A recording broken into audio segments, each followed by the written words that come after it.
Baik, selamat pagi pemirsa. Senang sekali kembali lagi berjumpa dengan saya Adi Dorcas dalam acara Obrolan Pagi edisi Selasa 22 Desember 2020. Dan adapun topik yang akan diangkat kali ini yakni makna Natal dalam pandangan agama Katolik dan Kristen. Ya, kita juga sudah menghadirkan narasumber yang pastinya paham betul tentang topik yang kita angkat kali ini, yakni Bapak DRS Komang Sumertajaya dari Kabankes Bangpol. Selamat pagi Bapak. Selamat pagi. Ya, bagaimana kabarnya hari ini, Pak? Baik, sehat selalu. Ya, dan kita juga sudah bersama dengan Pendeta Iputu Yosia Yogiarta STMTH, selaku Ketua MPUK Buleleng. Selamat pagi, Bapak. Selamat pagi, Ade. Salam sejahtera bagi kita semua.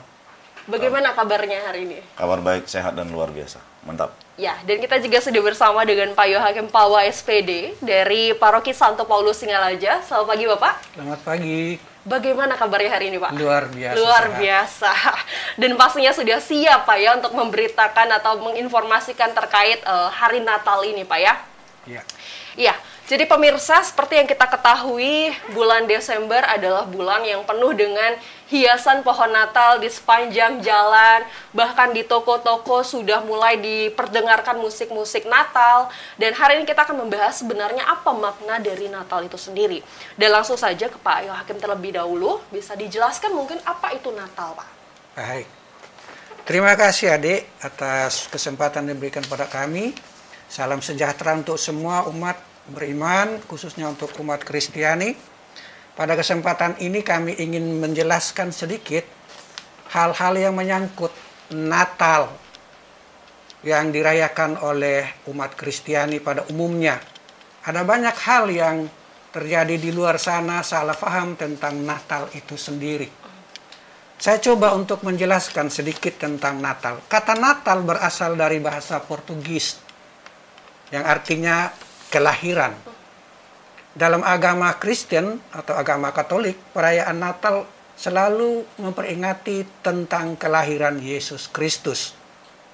Namun perayaan Natal itu sendiri tidak pernah menjadi perintah dari Yesus sendiri.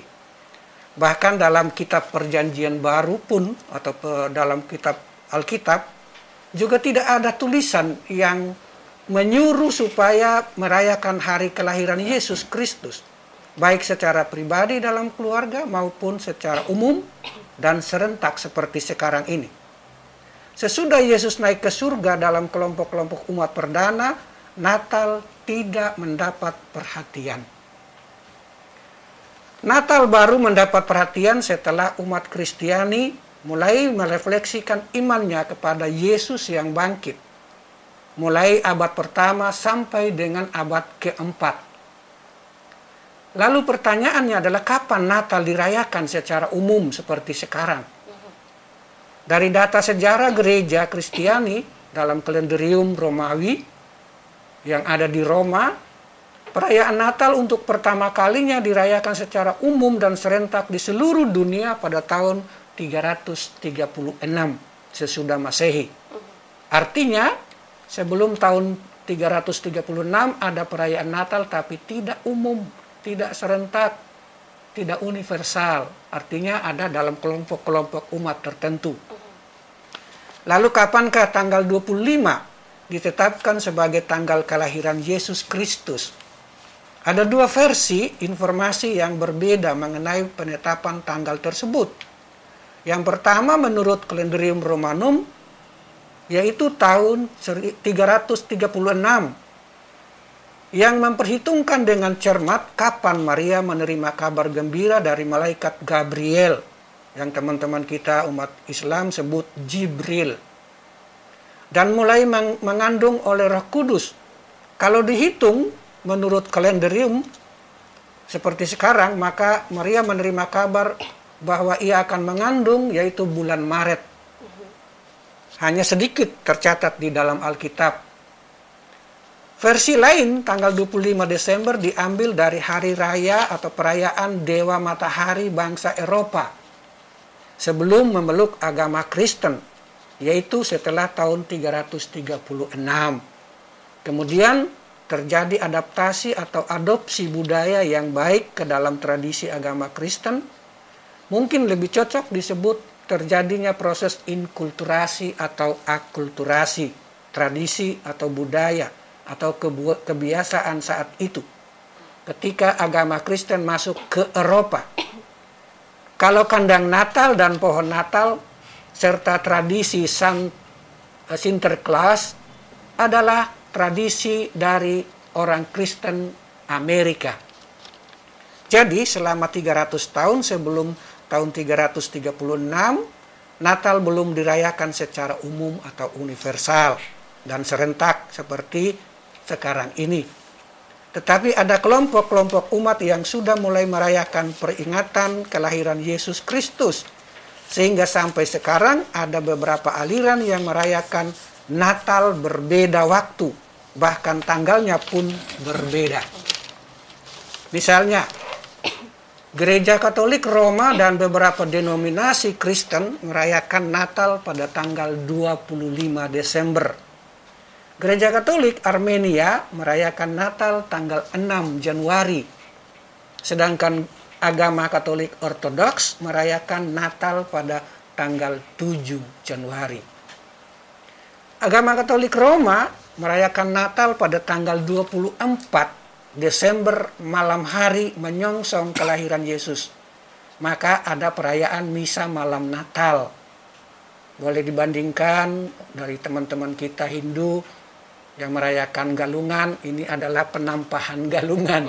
Tapi ini penampahan Natal.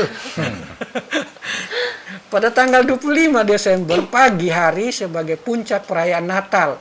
Bandingkan dengan perayaan galungan di teman-teman kita di agama Hindu, puncaknya galungan. Pada tanggal 26 Desember pagi atau sore hari disebut Natal kedua. Bisa dibandingkan juga dengan teman-teman kita yang merayakan manis galungan. Kalau gitu di Kristen, di Katolik ada manis Natal. Sebelum tanggal 24 Desember, umat Katolik khususnya tidak dibenarkan merayakan hari Natal. Perayaan Natalan boleh, karena perayaan Natalan adalah perayaan ucapan syukur atas kelahiran Yesus. Boleh dilaksanakan mulai tanggal 25 Desember sampai tanggal 7 Januari. Karena tanggal-tanggal itu disebut masa Natal. Bandingkan dengan teman-teman dari Hindu, apa namanya Pak? Dharmatula ya? Dharmatula. Atau apapun namanya pada agama lain. Jadi sesudah perayaan keagamaan ada ucapan syukur. Dan itulah di Kristen disebut Natalan. Misalnya perayaan Natal bersama itu perayaan Natalan, bukan perayaan Natal. Supaya salah pengertian ini bisa diperbaiki pada saat ini. Sebelum hari raya Natal, mulai minggu terakhir bulan November sampai tanggal 24 Desember disebut masa Advent atau masa penantian yang diisi dengan berbagai kegiatan, antara lain mendalami isi kandungan Alkitab dalam kelompok-kelompok basis yang terdiri dari 5 sampai 10 kakak yang berdekatan domisilinya. Yang kedua adalah aksi Advent pembangunan berupa medana punil, mengumpulkan dana, donor darah, memberikan sembako kepada umat yang kurang mampu seperti situasi sekarang ini. Yang ketiga adalah kegiatan puasa dan pengakuan dosa. Dan keempat, kerja bakti sosial. Yang kelima adalah siara rohani atau rekoleksi ke tempat-tempat siara yang ada. Bagi umat Katolik khususnya Natal bukanlah hari raya yang terutama. Tentu juga di agama Kristen. Pasti Natal bukan perayaan yang terbesar, yang terutama. Hari raya agama Kristen yang terutama adalah hari raya Paskah, yaitu hari peringatan Yesus Kristus bangkit dari makamnya atau dari antara orang mati. Tahun depan Paskah jatuh pada tanggal 4 April 2021. Sebelum tanggal 2 April, tanggal 2021 hari raya wafatnya Yesus Kristus, minggu berikutnya hari galungan dan dimulai dengan bulan Ramadan bagi umat Islam tanggal 13 April ya Pak ya. Itu ada penampahan galungan, langsung ada pembukaan puasa untuk teman-teman dari Islam. Dan ini sungguh adalah bulan yang berahmat bagi kita semua. Hari Raya Paskah disebut hari raya terbesar dan terutama karena seluruh iman orang Kristen berdasarkan pada peristiwa bangkitnya Yesus Kristus yang mengalahkan maut atau dosa. Seperti tertulis dalam Alkitab, jika Yesus Kristus tidak bangkit, maka sia-sialah iman kamu. Artinya apa? Apabila Yesus tidak sengsara dan wafat di kayu salib dan kemudian bangkit atau hidup lagi, maka tidak akan pernah ada umat Kristen. Atau tidak pernah akan ada orang yang menjadi pengikut Yesus di dunia ini. Itulah juga mengapa pengikut Yesus waktu itu pertama kali mereka memisahkan diri dari agama Yahudi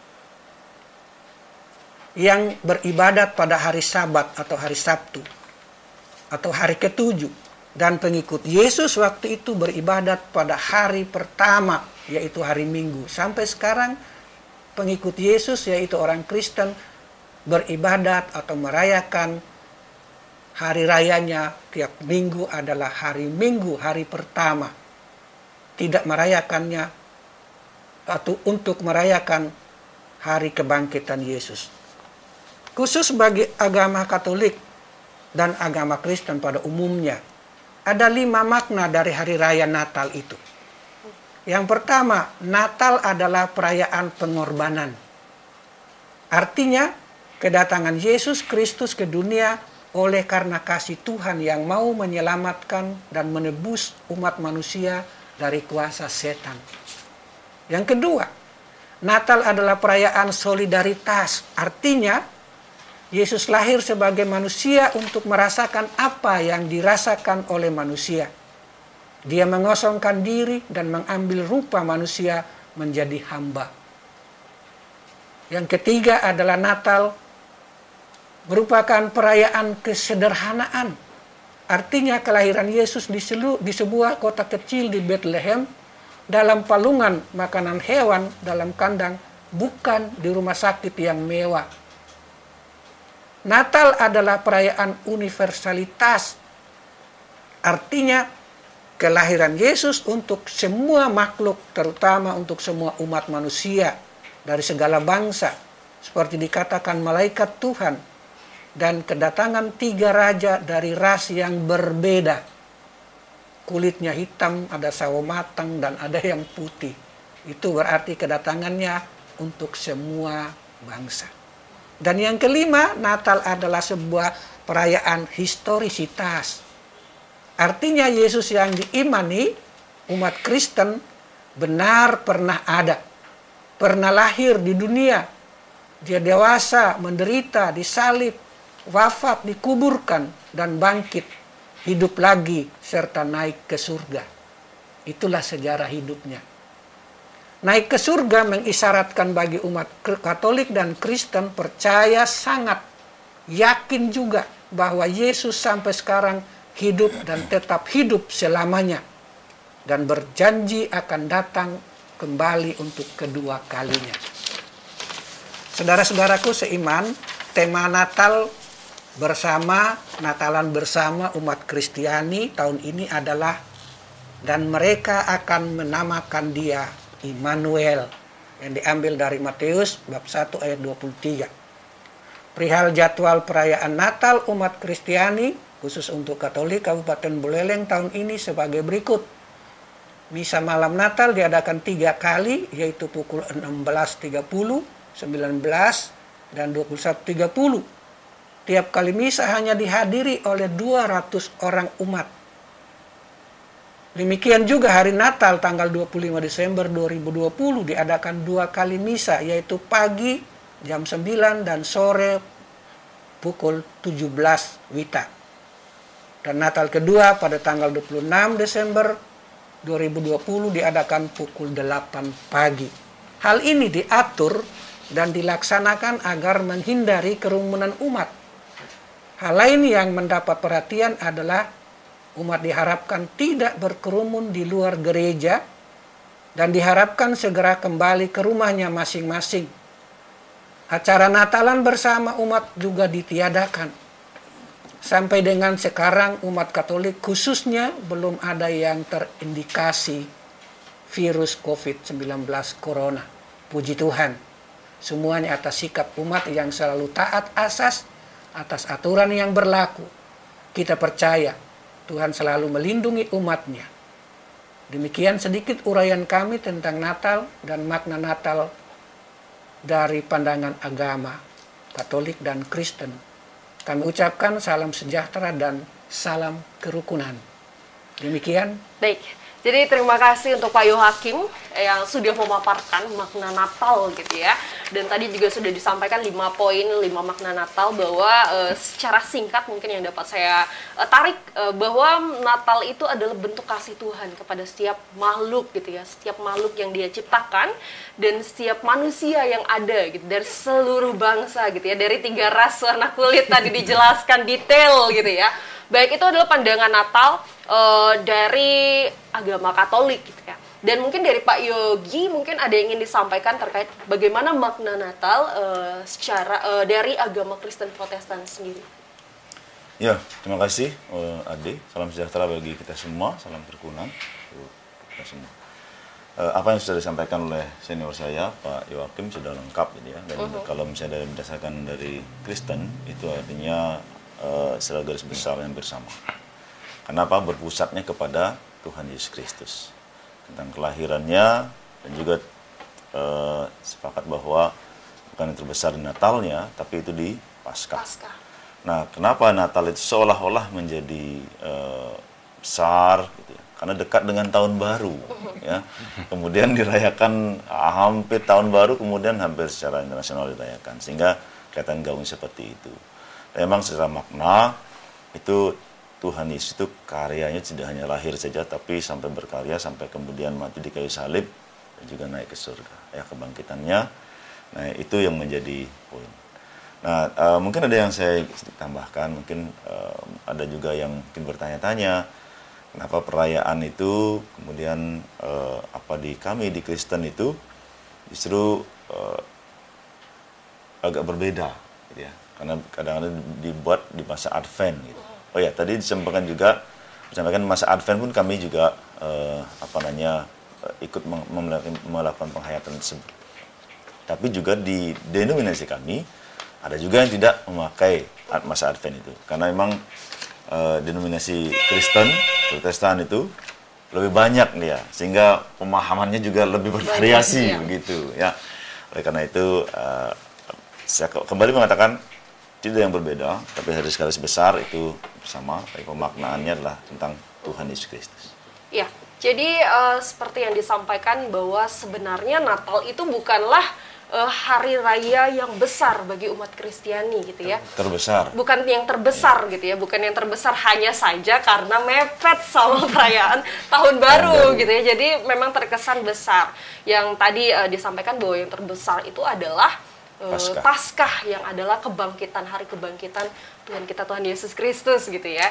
Jadi apalah arti kelahiran kalau Tuhan Yesus tidak mengorbankan dirinya dan tidak bangkit dari maut, begitu ya Pak ya. Baik, selanjutnya ada pertanyaan untuk Pak Sumertajaya pastinya ya. Ya, saat ini Pak, bagaimana memainkan peran agar pelaksanaan Natal dapat berjalan dengan nyaman? Ya, terima kasih, selamat pagi. Nah, peran yang dibutuhkan sebenarnya dari pemerintah adalah sebagai fasilitator.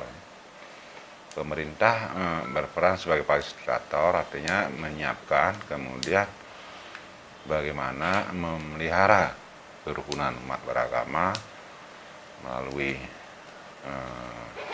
FKUB-nya. Itu berdasarkan peraturan bersama Menteri Agama dan Menteri Dalam Negeri nomor 9 dan 8 tahun 2006. Nah, itu di situ dijelaskan bahwa peran pemerintah di situ memfasilitasi, ya, bagaimana menguatkan kerukunan antar umat beragama dan intern umat agama. Nah, itu di situ peran paling menonjol di pemerintah. Kemudian juga di dalam perjalanan kehidupan sehari-hari ini mencegah adanya konflik dalam kerukunan umat beragama. Kapan itu terjadi? Ketika terjadi konflik ya berarti pemerintah mencegah, kemudian menyelesaikan konflik. Itu di situ peran pemerintah juga. Ada dua hal yang menonjol di situ, baik sebagai fasilitator maupun mencegah dan penyelesaian konflik. Ya. Dan penyelesaian konflik juga diarahkan ke musyawarah mufakat di antara tokoh-tokoh agama dan kerukunan umat ini. Nah, itu yang paling menonjol di pemerintah ya. Oke, berarti memfasilitasi, mencegah terjadinya konflik gitu ya Pak ya, dan pastinya menyelesaikan konflik gitu. Dan ini pun untuk menjaga kerukunan umat beragama gitu Pak ya. Baik, pemirsa, ada banyak sekali pertanyaan yang ingin ditanyakan kepada narasumber kita hari ini terkait topik yang kita angkat kali ini, yakni makna Natal dalam pandangan agama Katolik atau Kristen. Tapi jangan kemana-mana, kita rehat sejenak setelah iklan berikut ini.